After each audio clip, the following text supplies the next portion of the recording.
Conseil consultatif de la refondation, le CCR, n'est pas une assemblée nationale. Je l'ai rappelé lors de sa mise en œuvre. C'est une institution de consultation.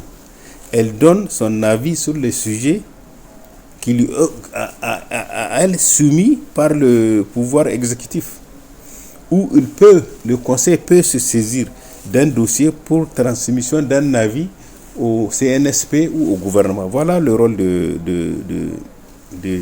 CCR.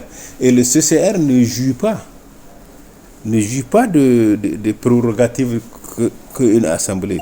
Du point de vue de la gestion financière, le CCR, selon ce que j'ai compris, il a hérité des arriérés des anciennes assemblées. Vous savez, les anciennes assemblées, quand elles quittent, elles laissent des arriérés et elles ont des comptes. Donc, ils ont hérité de ces anciennes arriérés et d'un personnel technique et d'appui. Je crois que le personnel doit faire dans les 300, puisque le personnel technique des cadres qui ont un statut particulier et qui sont permanents avec les auxiliaires, les chauffeurs, les plantons, tout ça, ça fait un personnel de 300 personnes. L'ancien administrateur délégué de l'Assemblée qu'on a nommé, celui qui gérait le personnel et les biens meubles et meubles de l'Assemblée.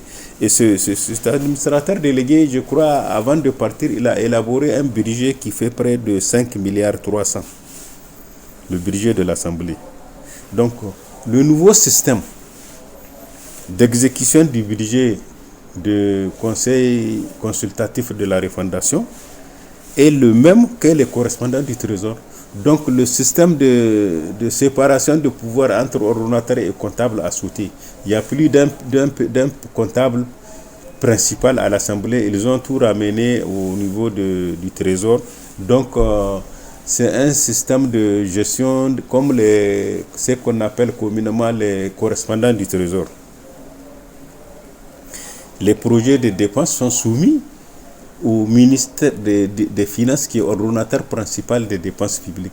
C'est après validation qu'on transmet à l'Assemblée. Je crois qu'ils viennent de recevoir une lettre d'approbation de leur budget de 5 milliards 300.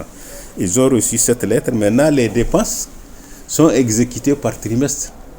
C'est-à-dire l'ordonnateur libère les dépenses par trimestre en fonction des critères, en fonction de la disponibilité des crédits, en disponibilisation de la disponibilité de la trésorerie. C'est en fonction de ça maintenant qu'on libère les crédits. D'après ce que j'ai compris et j'ai reçu comme information de l'Assemblée nationale, et les sucres en question, la rubrique de 188 millions là, c'est une rubrique qui couvre plusieurs sous-rubriques. Vous avez le sucre, c'est vrai.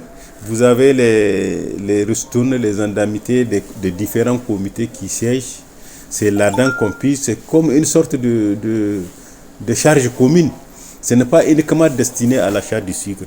Et le service financier m'a dit qu'ils ont fait un projet de marché de 30 millions pour l'achat du sucre cette année.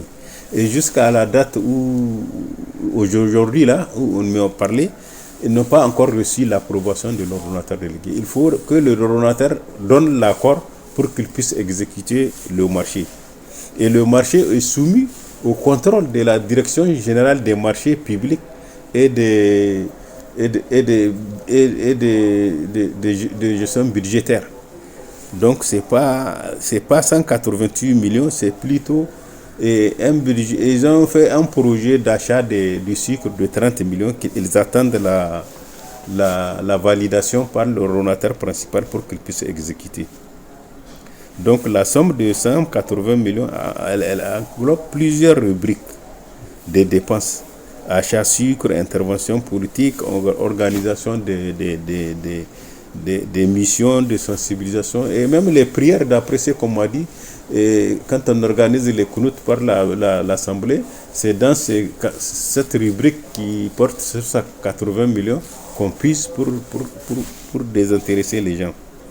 Donc, si je peux récapituler, les 188 millions ne correspondent pas uniquement à l'achat du sucre.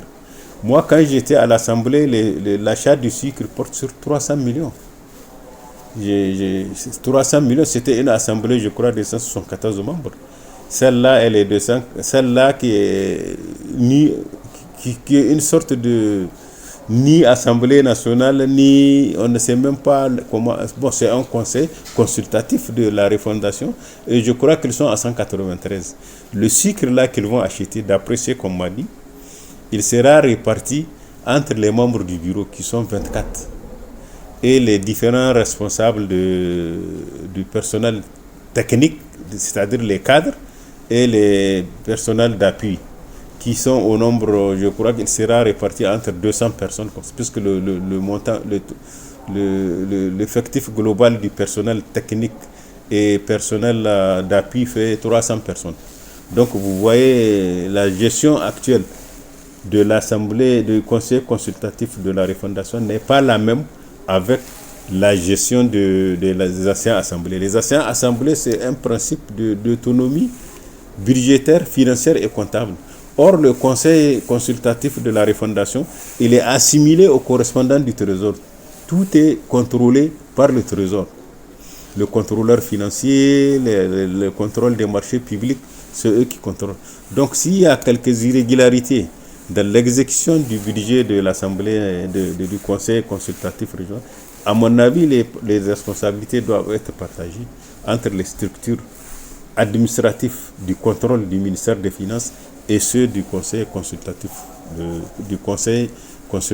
de la refondation. C'est comme ça que moi je vois en tant que technicien comment les choses doivent fonctionner et comment elles sont en train de fonctionner.